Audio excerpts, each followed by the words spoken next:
అని అనుకుంటారు, కానీ దేవుడు అనుకోడు. అందుకే మనం ప్రతి ఒక్కరి గురించి ప్రార్థించాలి. బాగు చేసేవాడు దేవుడే. సారమ్మ గారు ఎప్పుడూ మరి అనారోగ్యం పాలైంది, ఇంకా జీవించి ఉంది. మరి ఈ సారమ్మ గారి కుమార్తె దయాకర్ తల్లి ఇప్పుడు అనారోగ్యం పాలై ఉంది. ఈ సువార్త ద్వారా, ప్రార్థన ద్వారా, మరి ప్రతిసారి మనం చేస్తున్న ప్రార్థన ద్వారా ఆవిడ కూడా స్వస్థపరచబడుతుందని మనం నమ్మాలి. మరి ఈ కుటుంబము యేసు సేవా కేంద్ర ప్రారంభం నుంచి కూడా సంఘంలో నమ్మకమైన వారుగా ఉన్నారు. ఈ కుటుంబంలో ఎవ్వరూ సంఘాన్ని విడిచిపెట్టలేదు. అది కూడా దేవుడు జ్ఞాపకం చేసుకుంటాడు. కనుక వారి గురించి 2 నిమిషాలు మనం ప్రార్థన చేయబోతున్నాం. ప్రేమగల తండ్రి, మరి దయాకర్ విషయంలో మీరు చేసిన అద్భుత కార్యాన్ని బట్టి స్తోత్రాలు. దయాకర్ తండ్రిని కూడా మీరు మార్చారని నమ్ముతూ ఉన్నాము. దయాకర్ తల్లి విషయంలో మరి మీరు స్వస్థపరిచి మరలా పూర్ణ ఆరోగ్యం దయచేయాలని వేడుకుంటున్నాం. అలాగే సారమ్మను కూడా స్వస్థపరిచి మరి ఈరోజు ఇక్కడ సువార్త జరగాలని మీ నిర్ణయం అయ్యిందని నమ్ముతున్నాను. ఆ కుటుంబానికి పూర్ణ స్వస్థత అనుగ్రహించమని, అలాగే ఒక ప్రత్యేకమైన పని, ఆటో సువార్త పని కూడా అబ్బాయికి మీరు అప్పగించడం చాలా ఆశ్చర్యకరం. ఆ పనిలో కూడా స్థిరుడై ఉండే కృప అనుగ్రహించమని, ఇంకెట్టి పరిస్థితుల్లోని ఆ పాత జీవితం వైపుకి చూడకుండా నూతన జీవితంలోకి వెళ్ళడానికి సహాయం చేసి ఈ గృహాన్ని, కుటుంబాన్ని తిరిగి నిలబెట్టమని, ఈ సువార్త ఫలాన్ని వారికి దయచేయమని క్రీస్తు యేసు నామములో ప్రార్థిస్తున్నాము తండ్రి, ఆమేన్. మన ప్రార్థనలన్నీ కూడా దేవుడు అంగీకరిస్తున్నాడు, అద్భుతాలు చేస్తున్నాడు. విజ్ఞాపన ప్రార్థనలన్నీ ఒకటొకటి ఫలిస్తూ వస్తున్నాయి. కాబట్టి రాబోయే రోజుల్లో మనం శనివారం పగలకి రాలింగ్ విజ్ఞాపన ప్రార్థన మార్చిపోతున్నాం. బుధవారం కత్తపాడు, శనివారం రాలింగి పగలు విజ్ఞాపన ప్రార్థనలు, స్వస్థత ప్రార్థనలు జరుగుతాయి. మందిర నిర్మాణం గురించి ప్రార్థించండి. దేవుడు చాలా గొప్ప అద్భుతాలు యేసు సేవా కేంద్రంకి చేయటానికి సిద్ధంగా ఉన్నాడు. నేను సిద్ధమే, నీవు సిద్ధమా అని 5:30 గంటలకు నాతో మాట్లాడాడు. నేను కూడా లేచి నేను సిద్ధమే అన్నాను. దేవుని స్తోత్రం. మరి మీరు సిద్ధమేనా? దేవుడి పనికి సిద్ధమేనా? గట్టిగా చెప్పండి, కుడి చేయొత్తండి. సిద్ధమేనా? ఆరాధనకు యోగ్యుడు నీవని, ఆరాధనకు యోగ్యుడనీవని, ఆరాధనకు అర్హుడు నీవని, ఆరాధనకు అర్హుడనీవని, ఆరాధింతును ఆత్మతో సత్యముతో, ఆరాధింతును ఆత్మతో సత్యముతో, ఆరాధనకు యోగ్యుడు నీవని, ఆరాధనకు యోగ్యుడనీవని, ఎంత ప్రేమ పాపి పైన, ఎంత ప్రేమ పాపినైనా, ప్రాణము ఇచ్చిన ప్రేమ, ప్రాణము ఇచ్చిన ప్రేమ, ప్రాణము ఇచ్చిన ప్రేమ నిధి, ప్రాణము ఇచ్చిన ప్రేమ నిధి, చివరి చివరి రక్త బిందువు కార్చిన చివరి రక్త బిందువు కాచిన అమూల్యమైన ప్రేమానిధి అమూల్యమైన ప్రేమానిధి నీ ప్రేమ వలన నిశ్చయముగా నీ ప్రేమ వలన నిశ్చయముగా స్వస్థత కలుగును దేవా మాకు స్వస్థత కలుగును దేవా మాకు ఆరాధింతును ఆత్మతో సత్యముతో ఆరాధింతును ఆత్మతో సత్యముతో ఆరాధింతును ఆత్మతో సత్యముతో ఆరాధింతును ఆత్మతో సత్యముతో ఆరాధనకు అర్హుడు నీవని ఆరాధనకు అర్హుడనీవని ఆరాధనకు యోగ్యుడు నీవని ఆరాధనకు యోగ్యుడనీవని పరలోకం నుండి దిగి వచ్చినావు పరలోకం నుండి దిగి వచ్చినావు నరకము నుండి తప్పించుటకు నరకము నుండి తప్పించుటకు సిలువలో మరణము పొందినావు సిలువలో మరణము పొందినావు బ్రతికించినావు బలపరిచినావు బ్రతికించినావు బలపరచినావు పిలచిన వారిని పరిశుద్ధులుగా పిలచిన వారిని పరిశుద్ధులుగా మార్చినావు దేవా మార్చినావు దేవా ఆరాధింతును ఆత్మతో సత్యముతో ఆరాధింతును ఆత్మతో సత్యముతో ఎన్నికలేని పురుగులము మేము ఎన్నికలేని పురుగులము మేము ధూళి వంటి వారము నశించటి వారము ధూళి వంటి వారము నశించే వారము అయినా నీకు ఎంత ప్రేమ అయినా నీకు ఎంత ప్రేమ కరుణించినావు కాపాడినావు కరుణించినావు కాపాడినావు ఇంత గొప్ప రక్షణ మాకిచ్చినావు ఇంత గొప్ప రక్షణ మాకిచ్చినావు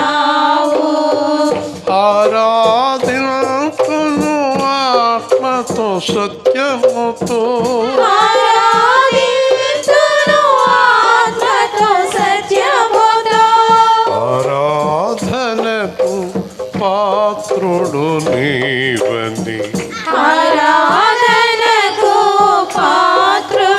పాత్రుడనీవని ఈ దేహమును విడచితి మేము ఈ దేహమును విడచితివేమో మహిమకు మమ్ము మార్చబోచున్నావు మహిమతో మమ్ము మార్చబోచున్నావు సదాకాలము నీ నీతో నివసించే సదాకాలము నీతో నివసించే గొప్ప దేహమును మాకిచ్చుచున్నావు. గొప్ప దేహమును మాకిచ్చుచున్నావు. ఎంత ప్రేమ, ఎంత కరుణ, ఎంత ప్రేమ, ఎంత కరుణ. ఆరాధించు ఆత్మతో సత్యముతో, ఆరాధింతును ఆత్మతో సత్యముతో. ఆరాధింతును ఆత్మతో సత్యముతో. ఆరాధింతును ఆత్మతో సత్యముతో.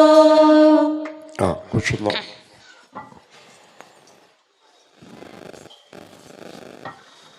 అయితే నా మనసుకు అనిపిస్తుంది,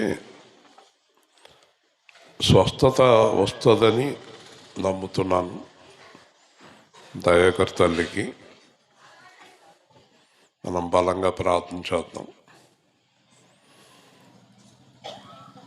లూకాసు వార్త 7వ అధ్యాయం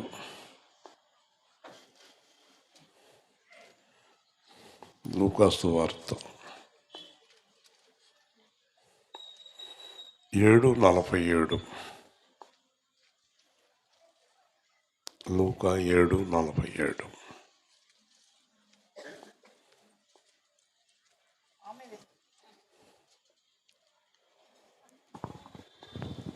ఆమె విస్తారముగా ప్రేమించును గనుక ఆమె యొక్క విస్తార పాపమును క్షమింపబడనని నీతో చెప్పుచున్నాను.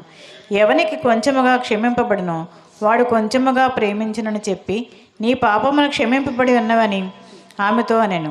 అప్పుడు ఆయనతో కూడా భోజన పంక్తిని కూర్చుండువారు పాపములు క్షమించుచున్న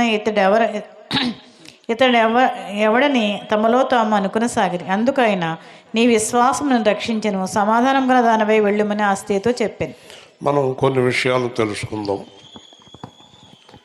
రాత్రి అనుకున్నాం మనం, యేసు ప్రభు ఎవరిని కరుణింతాడో, ఎవరిని రక్షిస్తాడో, ఎవరి జీవితాలు ఎలా మారుస్తారో తెలియదు.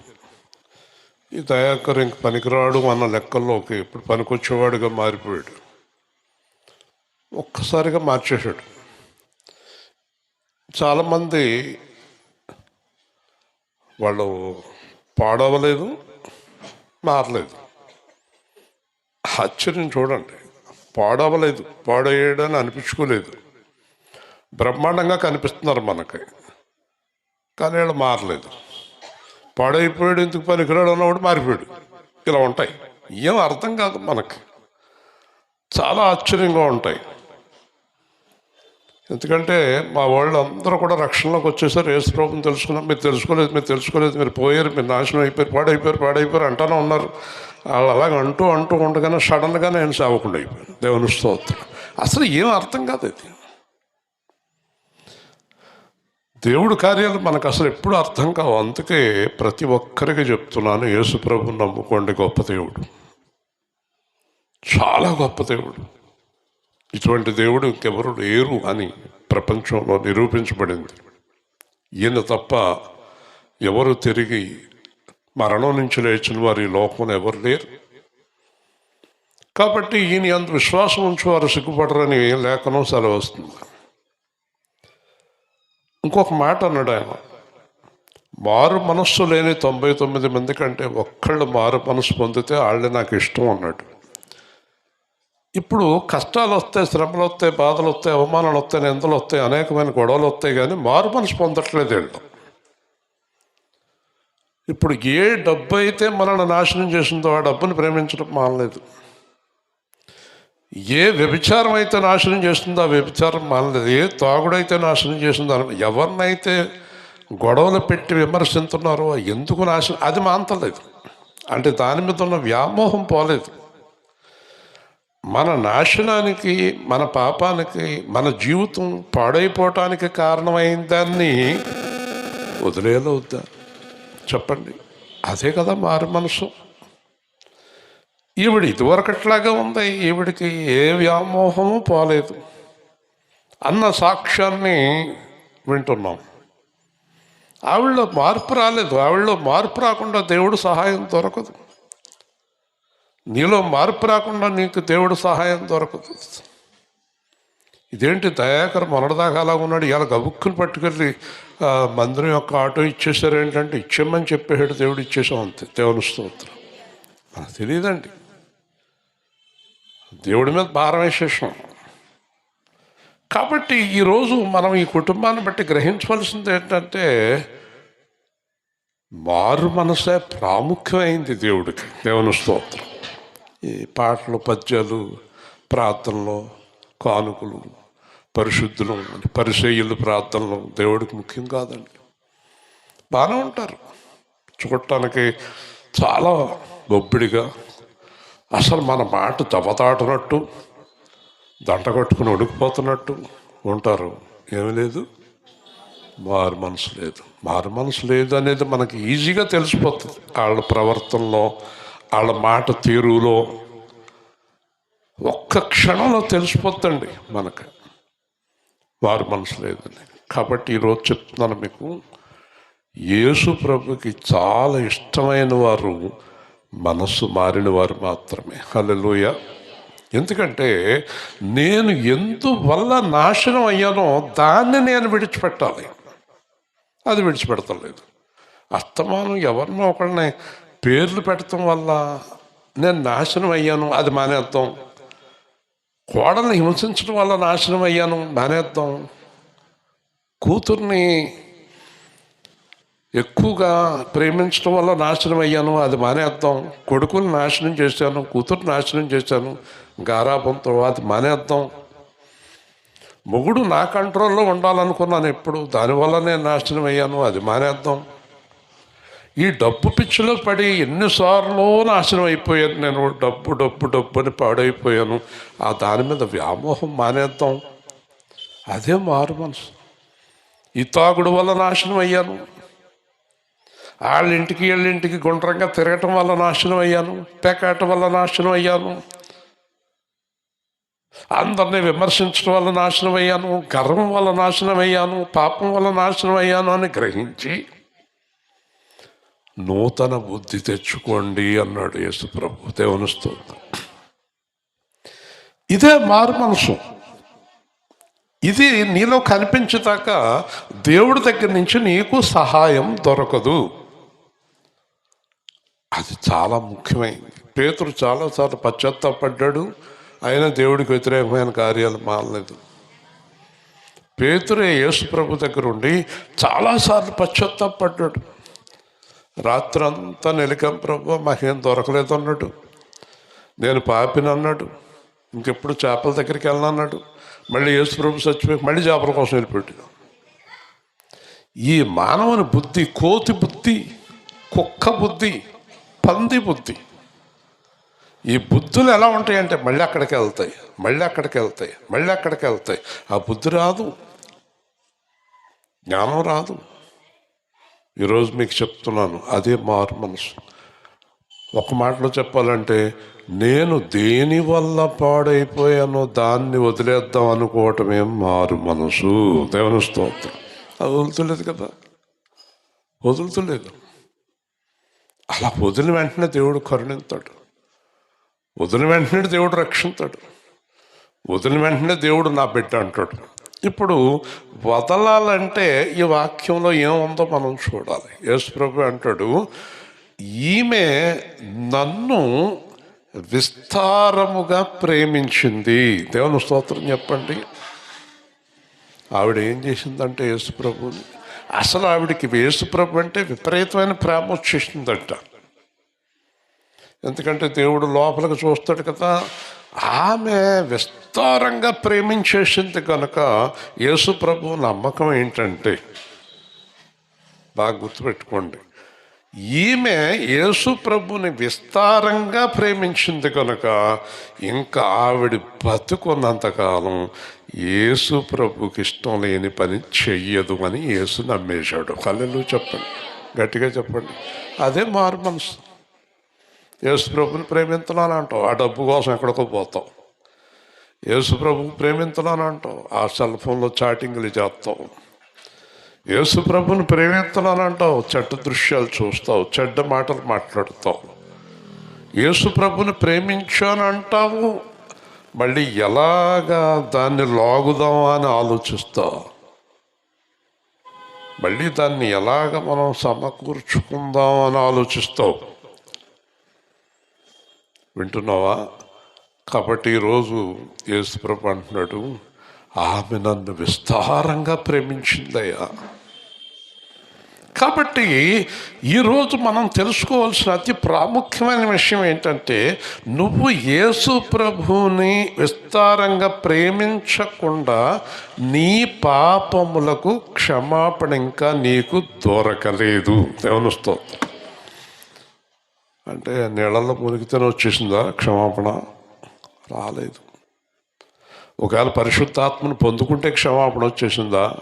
రాలేదు. ఎందుకంటే పరిశుద్ధాత్మ కలిగిన వారు కూడా పాపాలు చేస్తున్నారు, మోసాలు చేస్తున్నారు. అంటే పరిశుద్ధాత్మ మాట వినరు వాళ్ళు. ఇస్కరియోతు యోధాకి దేవుడు పరిశుద్ధాత్మ ఇచ్చాడు అనేది స్పష్టంగా బైబిల్ గ్రంథంలో ఉంది.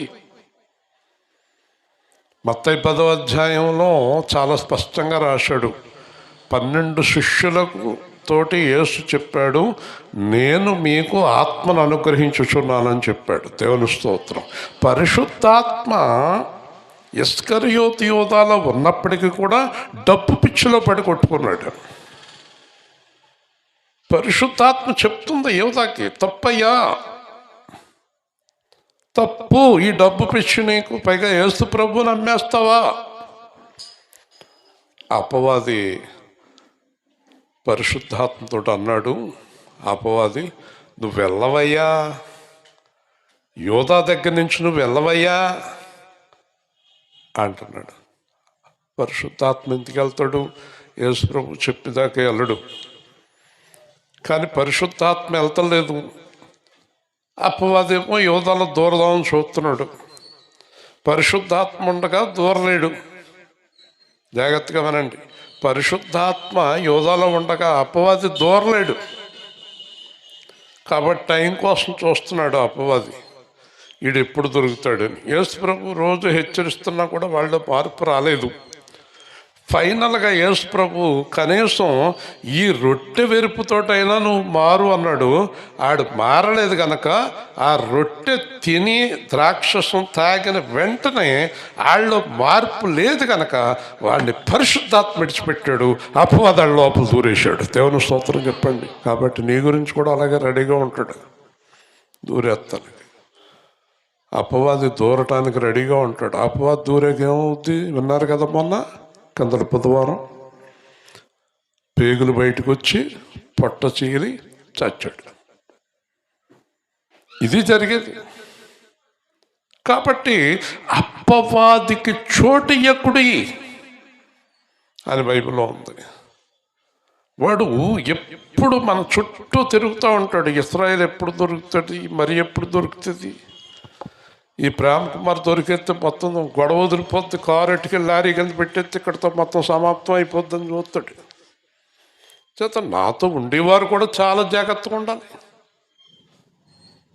లేకపోతే విశ్వాసరాజుని పట్టుకుంటే మొత్తం గొడవ వదిలిపోద్ది అనుకుంటాడు. వింటున్నారా? లేకపోతే కాలేబుని పట్టుకుంటే మొత్తం గొడవ వదిలిపోద్ది అనుకుంటాడు. అలాగే మిమ్మల్ని అందరినీ దూరేస్తే ఇంకా అసలు సంఘం ఉండదు, సువార్త ఉండదు అనుకుంటాడు. వింటున్నారా?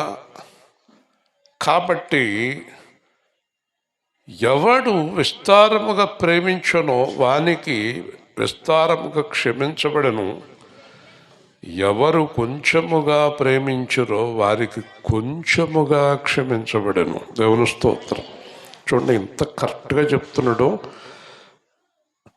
ఎవనికి కొంచెముగా క్షమించబడినో వాడు కొంచెముగా ప్రేమించుచున్నాడు. జాగ్రత్తగా వినండి. మనలో చాలామంది యేసు ప్రభుని ప్రేమిస్తున్నాము. ఒక 20%, ఒక 80% లోకాన్ని ప్రేమిస్తున్నాం. కొంతమంది 30, 70, కొంతమంది 40, 60, కొంతమంది 50, కొంతమంది 70, 30, కొంతమంది 90, 100. కానీ ఈవిడి 100 దేవుణ్ణి ప్రేమిస్తుంది. హల్లెలూయా. 100 నువ్వు దేవుణ్ణి ప్రేమించకపోతే ఏదో ఒక విషయంలో పడిపోతావు నువ్వు. పాపాలు కొంచెంగా క్షమించబడినాయి అంటే ఇంకా పాపాలు నీలో ఉన్నాయి. ఈ రాత్రి బాగా గ్రహించాలి వాక్యాన్ని. నీ పాపాలు కొంచెంగా క్షమించబడినాయి అంటే యేసును కొద్దిగా ప్రేమిస్తున్నావు. ఈ మాట యేసు ప్రభువే చెప్పాడు కనుక సత్యం. మరి మిగతా ప్రేమ ఎవరికి ఇచ్చావమ్మా? ఒక 20% యేసు ప్రభుని ప్రేమిస్తున్నావు, మరి మిగతా 80 ఎవరికి ఇచ్చావు చెప్పనండి అంటది. చెప్పమ్మా. ఏమండి? 30 డబ్బుకండి, 20 మా ఆయనకండి, 20 మా అమ్మాయికండి, అక్కడికే 70. ఇంకా 10 అండి, ఇంకా 10 దేనికండి? వాళ్ళ అప్పకండి. మరి 20 వేసుకురావు, 80 బుడపొక్కల ప్రేమ. అంటే 20% పాపాలు క్షమించబడి ఆవిడకి, 80 ఆవిడ చుట్టూ తిరుగుతూనే ఉన్నాయి. ఇప్పుడు లెక్కేసుకోండి ఇంటికెళ్ళి మీరు యేసు ప్రభుకి ఎంత శాతం ఇచ్చారు. ఇంకో మరి మీ మరదలకి ఎంత, దేవుడికి ఎంత చెప్పండి, చెప్పాలి, చెప్పండి. లూదియా గారు, నిర్మలకి ఎంత, యేసు ప్రభుకి ఎంత?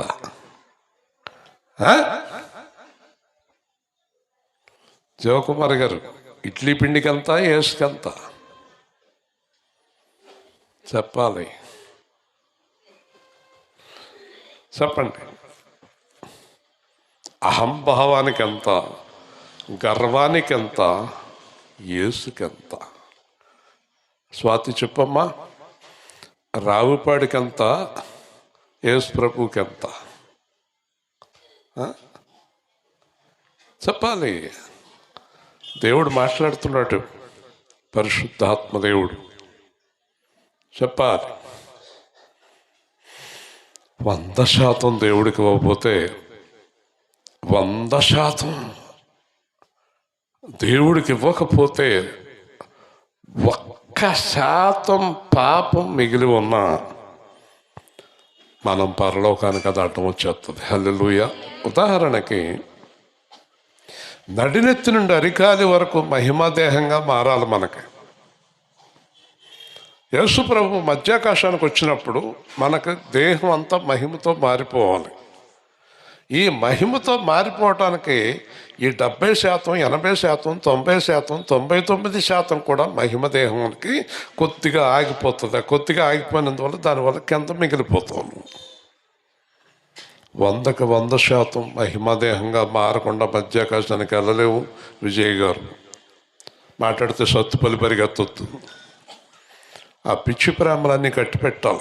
ప్రతి కార్యక్రమానికి వెళ్ళిపోకూడదు. ప్రతి పనికి, ప్రతి కార్యక్రమానికి వెళ్ళిపోకూడదు. ఒక ఆవిడ నాకు ఫోన్ చేసింది, పేరు చెప్పను, ఊరు చెప్పను. అమ్మా, మా అమ్మని చూస్తానికి వెళ్తున్నాను, ప్రార్థన చేయండి. నేను అనుకున్నాను వాళ్ళ అమ్మకి ఏమైనా అయిపోయిందేమో అని. మా అమ్మకి పొద్దున్న నుంచి 24 వాంతులు అట్టట్టు. సరేనమ్మా వెళ్తా, నువ్వు వెళ్ళిన వెంటనే ఆగిపోతాయి అన్నాను. రాజమండ్రి రాతలు ఊరు వాళ్ళ అమ్మది, దీని ఏలుపూరు. సరే మరి ఇంక మనం ప్రార్థన చేయాలి కదా, తప్పదు కదా, లేకపోతే తిట్టేస్తుంది. మా అమ్మకి అలా ఉంటే నన్ను వెళ్ళొద్దంటాడు ఈ పాస్టర్ గారు. సరే బయలుదేరింది, వెళ్ళిపోయింది. వెళ్ళిపోయాక ఆవిడకి, ఈవిడ వెళ్ళేటప్పటికి ఆవిడకి తగ్గిపోయింది. సరే పాస్టర్ గారి చేత ప్రార్థన చేయించాను, అందుకే నీకు తగ్గిపోయినాయి అంతే. సరే అమ్మ జాగ్రత్త అని ఈవిడికి వాళ్ళ ఇంట్లో ఉన్న చిన్నంలో మిఠాయిండ్లు అన్నీ ఈవిడికి ఇచ్చింది. ఈవిడ దారంతా బస్సులో తింటా వచ్చింది. ఈవిడికి 3 రోజులు కొట్టేసింది ఏకతాటిగా. పాస్టర్ గారు మా అమ్మకి తగ్గిపోయినాయి, నాకు పట్టుకున్నాయి. అదృష్టం అమ్మ, మెటాయండ్లో సగం నాకు తేలేదు నువ్వు, ఎందుకంటే మెటాయండ్ చూస్తే తినేస్తాను. ఏం చేయాలంటే అసలు దానికి సువార్త వదిలేసి, ప్రార్థన వదిలేసి ఆలోచించండి. ఇంకొక ఆవిడ బ్యాగ్ కట్టుకుని మాడితే హైదరాబాద్ వెళ్ళిపోతుంది. అది ఏంటో వీళ్ళ పద్ధతులు ఏంటో ఏమీ అర్థం అవుతలేదు నాకు. ప్రభువును హత్తుకొని ఉండాలి,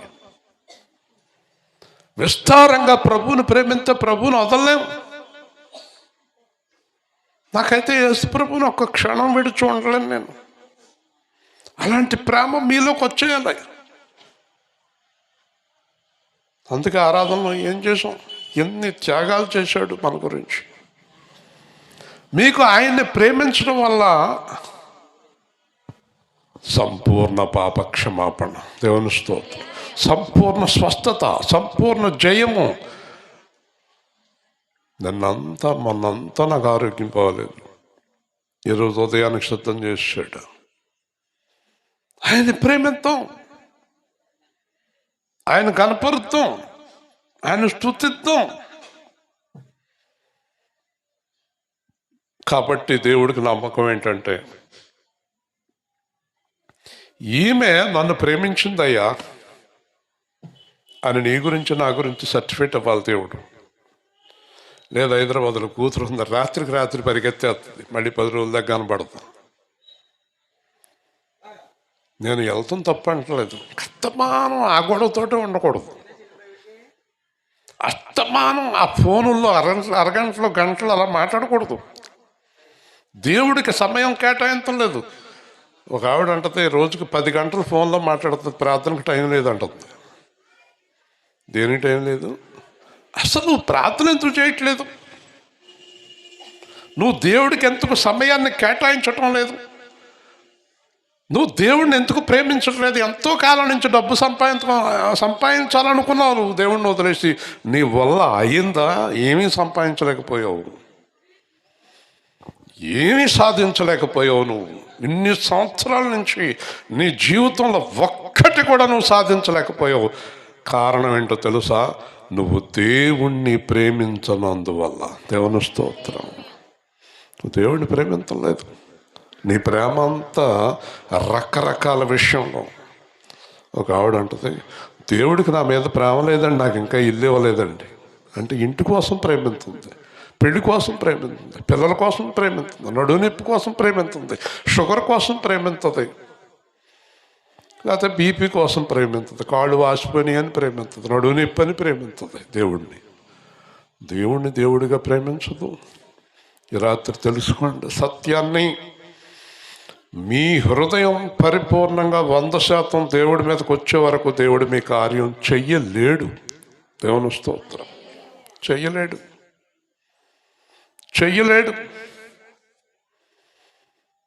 ఏమయ్యా నీ అప్పు తీర్చిందా?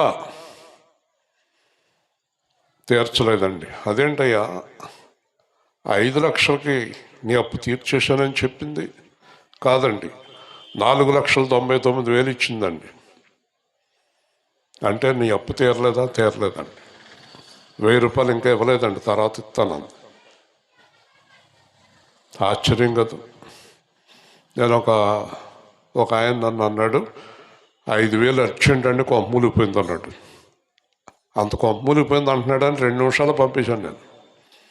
2 నెలలు అయింది, 3 నెలలు అయింది, 4 నెలలు అయింది, ఎన్నిసార్లు అడిగిన ఇవ్వడం. నేనేంటంటే నా పద్ధతి ఏంటంటే, దానం చేశాను అనుకోండి అడగను, అప్పు అన్నాడు అనుకోండి అటు చచ్చిదాకా ఊరుకోను. అలా చచ్చిపోవాలి, ఇచ్చేదాకా ఊరుకోనేనండి. దానం మళ్ళీ అడగను, 10 లక్షలైనా అడగను. అప్పు అంటే అప్పే, ఎందుకంటే పరలోకం వెళ్ళం.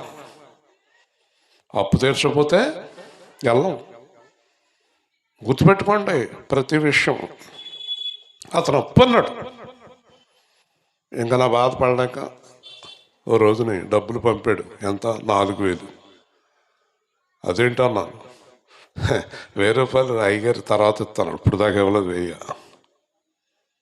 మళ్ళీ మొన్న ఒకడు మెద్రాసులో కొంప మునిగిపోయింది, అంత కరువు వచ్చేసింది, నాకు 5,000 పంపండి అన్నాడు. 3 నెలలు అయింది. 5,000 పంపాను. పంపిన తర్వాత నెల రోజులు అడగలేదు. 2వ నెలలో మొదలెట్టాను. ఎప్పుడిస్తావు ఎప్పుడిస్తావు ఎప్పుడిస్తావు ఎప్పుడిస్తావు మెసేజ్లు పంపుతున్నాను. మొన్న ఒక మెసేజ్ పంపాను, 18వ తారీఖు లోపల నువ్వు ఇవ్వకపోతే జాగ్రత్త అన్నాను. ఎందుకంటే నేను పెద్ద పాస్టర్ అని తెలుసు అతనికి. అయ్యి బాబు ఏం అమ్ములకు పోద్దని ఇవాళ పంపేయాడు 5,000. దేవుని స్తోత్రం. గట్టిగా చెప్పాలి. ప్రతి విషయంలోని పెర్ఫెక్ట్ యేసు ప్రభు. మాట అంటే పట్టుకుంటాడు.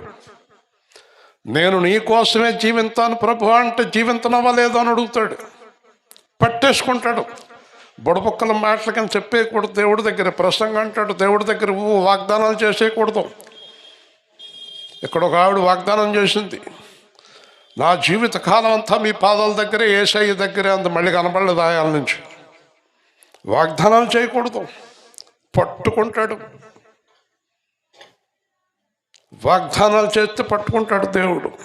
కాబట్టి ఈరోజు నేర్చుకోండి, ప్రతి విషయంలో స్ట్రిక్ట్గా ఉండండి, ఖచ్చితంగా ఉండండి. 10వ తారీఖు అంటే 10వ తారీఖే, 5వ తారీఖు అంటే 5వ తారీఖే, ఇస్తానంటే ఇస్తాను, ఇవ్వనంటే ఇవ్వను, చేస్తానంటే చేస్తాను, చేయనంటే చేయను. బుడపక్కల మాటలు మాట్లాడవద్దు. యేసు ప్రభు దగ్గర పట్టుకుంటాడు. ప్రతి మాట పట్టుకుంటాడు, ప్రతి కార్యాన్ని పట్టుకుంటాడు. అయితే దేవుడు ఉద్దేశం ఏంటంటే, ఈ మహాతల్లి భయంకరమైన పాపాత్మురాలు, కానీ ఎంత పాపాత్మురాలైనప్పటికీ యేసుప్రభు దగ్గరికి వచ్చిన తర్వాత మారిపోయింది. మారిపోయి పాదాలు కడిగేసి జుట్టుతో తుడిసేసి పాపాలన్నీ జ్ఞాపకం చేసుకుని క్షమించమని ఏడుస్తూ, దేవుడికి ఎలాంటి నమ్మకం కలిగిందంటే, ఈరోజు రాత్రి వినండి, నాకు నమ్మకం కలగటం వల్ల మీకు ప్రయోజనం లేదు, మీకు నమ్మకం కలగటం వల్ల నాకు ప్రయోజనం లేదు. మీ భక్తి, మీ విశ్వాసము, మీ కార్యాలు ఎవరు నమ్మాలి?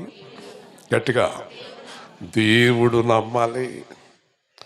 దేవుడికి ఎలాంటి నమ్మకం వచ్చిందంటే, ఈమె ఇంకా పాపం చేయదు, నన్ను ప్రేమిస్తుంది, చివరి వరకు నన్ను విడిచిపెట్టదని నమ్మాడు గనక క్షమించాను అన్నాడు గట్టిగా. నా కోసమే నీ జీవితం శ్రమల పాలై నలిగింది, నా కోసమే నీ జీవితం శ్రమల పాలై నలిగింది. యేసు నీ గొప్ప త్యాగము వేరెవరు చేయలేనిది, అందుకే కన్నీటితో నిన్ను అభిషేకింతును నా ప్రభువా, నా దేవా, నా దేవా, నా దేవా, నా దేవా, మరువలేను నీ త్యాగం, మరణము గెలచిన నా ప్రభువా, మరువని వాడవని, నన్ను విడువని వాడవని, మరువని వాడవని, నన్ను విడువని వాడవని, అందుకే కన్నీటితో నిన్ను అభిషేకింతును నా ప్రభువా, నా దేవా. మీరు ఈరోజు నాకు 2 ప్రశ్నలకు సమాధానం చెప్పాలి ఇక్కడి నుంచి వెళ్ళే ముందు. మీరు ఇంతమందిని లోకాన్ని ప్రేమించడానికి కారణం ఏంటి? యేసు ప్రభుని ప్రేమించకపోవటానికి కారణం ఏంటి? ఎవరైనా మైక్ తీసుకుని చెప్తారా? మీరు యేసు ప్రభు కంటే చాలా విషయాల్ని ప్రేమించడానికి గల కారణం ఏంటి? ఇక్కడ ఉంటామనా, ఏదో సాధిద్దామనా, ఏదో పొందుదామన్నా? అసలు మీ ఉద్దేశం ఏంటి? నిజంగా జ్ఞానం లేకే కదా.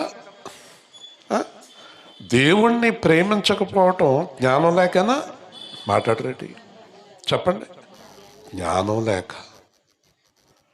ఎందుకు ప్రేమించకూడదు ఆయన్ని?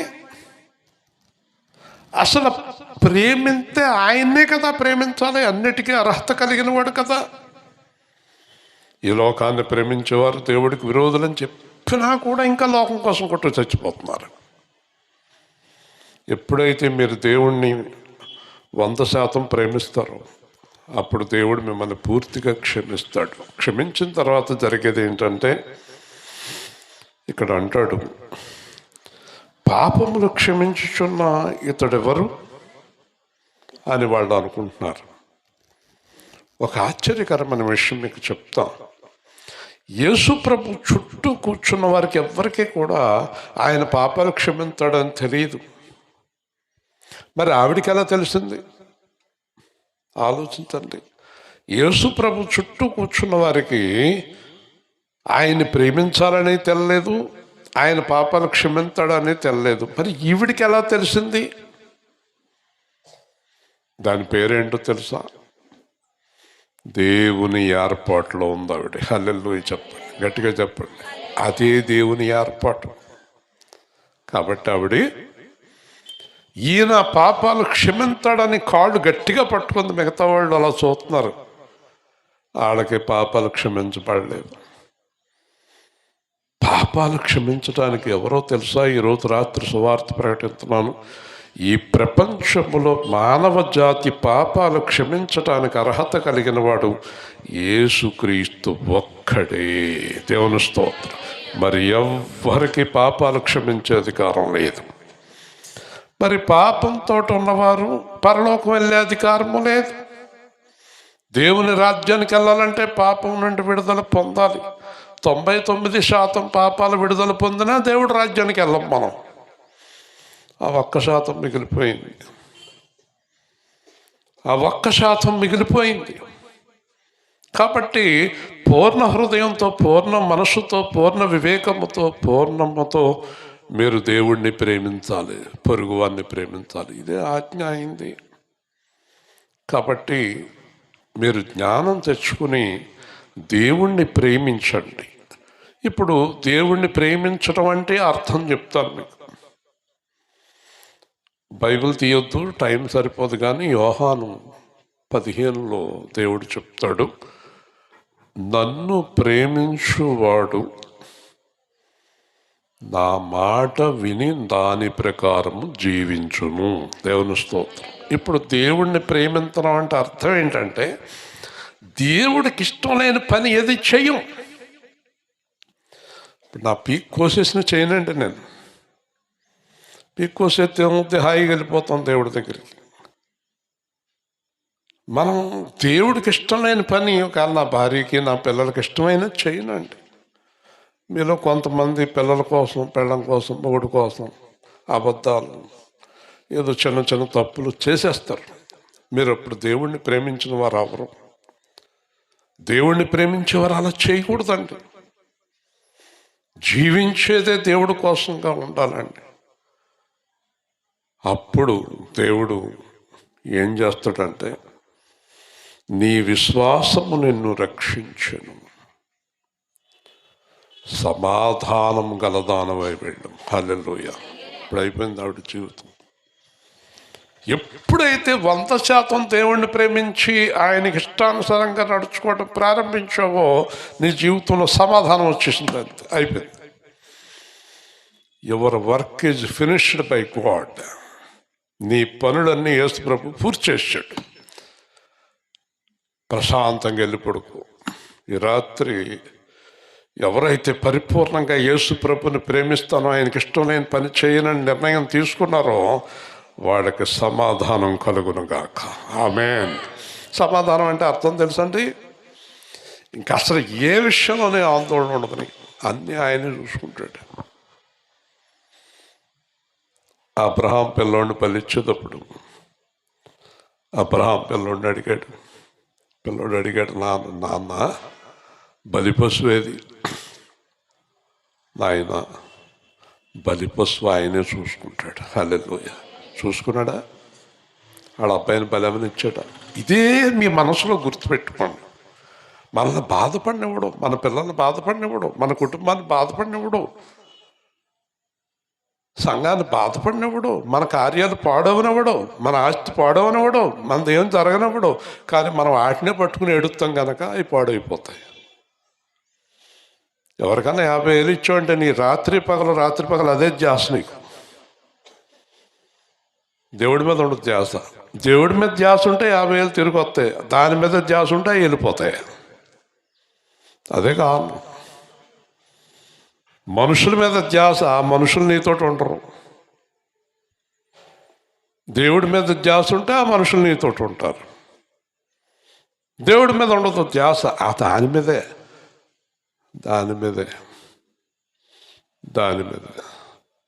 డబ్బు మీదే, లోకం మీదే.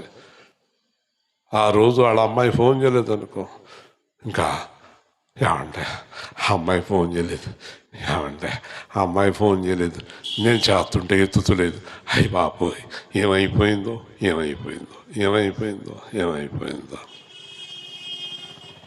మన్నాడు పొద్దున్న కూడా ఇంక పడుకోదు కదా, 5ంటికి మళ్ళీ ఫోన్ చేస్తుంది. అప్పుడు వాళ్ళ అమ్మాయి ఎత్తుతుంది, ఏవే నన్నంతా ఏమైపోయావే? ఏమవుతాం, బయటికి వెళ్ళాం, రాత్రి ఎప్పుడో వచ్చాం, సరదాగా భోజనానికి అది హోటల్కి అది వెళ్ళాం, ఫోన్ ఇంటికాడ పడేసిపోయాను అంతే. దీనికి తెల్లవాళ్ళు గ్యాస్ట్రిక్ ట్రబుల్, కడుపు నొప్పి, కాళ్ళు నొప్పులు, నడువు నొప్పి, మొగుడు నిద్రలేదు, ఇది నిద్రలేదు. ఏం చేసింది? ఎవరిని ప్రేమించింది దేవుడి కంటే? ఫోన్ వెళ్ళలేదు, ప్రభువా ఫోన్ వెళ్ళలేదు, పిల్లల్ని కాపాడు అని పడుకోవాలి కదా. పడుకోదు, మళ్ళీ చేస్తుంది, మెలకు వచ్చినప్పుడు అలా చేస్తుంది. ఏం ప్రేమ అంటే ఇది? నీకో ఉన్నారా పిల్లలు? ఎవరికి లేరా? ఆలోచించండి ఒకసారి, నిజం చెప్పండి, నిజంగా చెప్పండి. పేతురుతో యేసుప్రభు అంటున్నాడు, పేతురు నిజంగా నన్ను ప్రేమించడమా? పేతురు దొంగోడు, టైం దొరికితే ఎస్కేప్ అయిపోతాడు. నన్ను అలాగే పట్టుకున్నాడు. నిజంగా నన్ను ప్రేమిస్తాను, బెంగళూరు వెళ్ళిపోదామని చూసేవాడు నేను. నిజంగా నన్ను ప్రేమించడమా? 3 సార్లు అడిగాడు. ఖచ్చితంగా వాగ్దానం చేశాడు ప్రేమించున్నానని. అప్పటి నుంచి అలా ఉండాలి. దేవుణ్ణి ప్రేమించడం కాదు, తిరగేసి సిలువేయించుకున్నాడు. హల్లెలూయా. అలా మారిపోండి. సిలువలో యేసునే చూడవా, సిలువలో యేసుని చూడవా, నీ కొరకై నా కొరకై ప్రాణమునర్పించిన, నీ కొరకై నా కొరకై ప్రాణమునర్పించిన, మార్పు చెందవా ఓ మానవా, మార్పు చెందవా ఓ మానవా. పౌలునే చూడవా, పేతురునే చూడవా, పౌలునే చూడవా, పేతురునే చూడవా. యేసుకై జీవించిరి, యేసుకై మరణించిరి, యేసుకై జీవించిరి, యేసుకై మరణించిరి. మార్పు చెందవా ఓ మానవా, మార్పు చెందవా ఓ మానవా. కాబట్టి ఇవాళ రాత్రితో మీరు అందరూ మారిపోయారని దేవుడు అనుకోడు. అవునా? ఒక ఆయన ట్రై చేశాడంట కుక్క తోక నిలువుగా పెడదామని. ఓ రోజంతా పెద్ద కష్టపడి చెక్కి దానికి ఇనప వైర్లు కట్టి ఆ తోక అలాగ నిదానంగా వచ్చిందంట. వెరీ గుడ్ అనుకున్నాడంట. సాయంత్రం 5ంటికి, పొద్దున్న 5ంటికి కట్టాడు దానికి బద్ద. సాయంత్రం 5ంటికి పద్ధతి తీసేసాడు. ఇంకేముంది, నిదానంగా ఉంది. నేను దేవుడు సృష్టిని మార్చేశాను అనుకున్నాడు. ఈ సువార్తరాణి లాంటితో వచ్చి టామీ టట్టా అని రొట్టె ముక్కేసిందండి. దానికి టికి టికి టికి టికి అంత మళ్ళీ ఇలా అంతకన్నా ఎక్కువ వంకరగా వచ్చేసిందంట నా తోక. అప్పుడు అనుకున్నాడంట, దేవుడు సృష్టిని మనం మార్చలేము. మీరు మారిపోయారని నేను అనుకున్నా, మీరు అనుకున్నా దేవుడు నవ్వుతాడు. వాక్యం చాలా బాగుంది అబ్బాయి, కానీ మారేరు లేదు. మళ్ళీ ఇంటికి వెళ్ళి అమ్మాయి ఇంకా ఫోన్ చేయలేదు, ఫోన్ తగలే, ఏం మాట్లాడతారో తెలుసు. రాత్రి లేదు, ఫోన్ లేదు, పక్కన లేదు ఇంకా. కాబట్టి మనలో మార్పు రావాలి, దేవుడి వైపుకి తిరగాలి. నేను ఏం చెప్తున్నాడు, దేవుడు ఏం చెప్తున్నాడు? నీ కొరకు మరణించిన యేసుని ఇంకా నువ్వు ప్రేమించలేవా? నీకెంత హాయిగా ఉంటుంది, సమాధానము. అసలు ఏమి లేదు మనకి, బ్రతుకుల్లో ఏమి లేదు. మరి అది ఎవరిస్తారు? ఆయన ఒక్కడే సమాధానము ఇవ్వగలడు. ప్రేమగల తండ్రి, జీవాధిపతి అయిన ప్రభువా, ఈ రాత్రి మీరు ఇచ్చిన వాక్య భాగాన్ని బట్టి స్తోత్రాలు. దయాకర్ కుటుంబంలో గొప్ప అద్భుతాలు చేశారు, చేయబోతున్నారు. ఇక మీదట దయాకర్ పూర్తిగా నీకు లోబడి ఉండే కృప, భార్యని, పిల్లల్ని, తల్లిని మార్చి స్వస్థపరిచి, తండ్రిని, అమ్మమ్మను, కుటుంబంలో ఉన్న బిడ్డలందరినీ క్షేమంగా కాపాడి, సువార్తకు వచ్చిన వారందరూ నిన్ను ప్రేమించే హృదయంతో వెళ్ళాలని యేసు నామములో ప్రార్థిస్తున్నాము. ఆమేన్. మంచిదండి.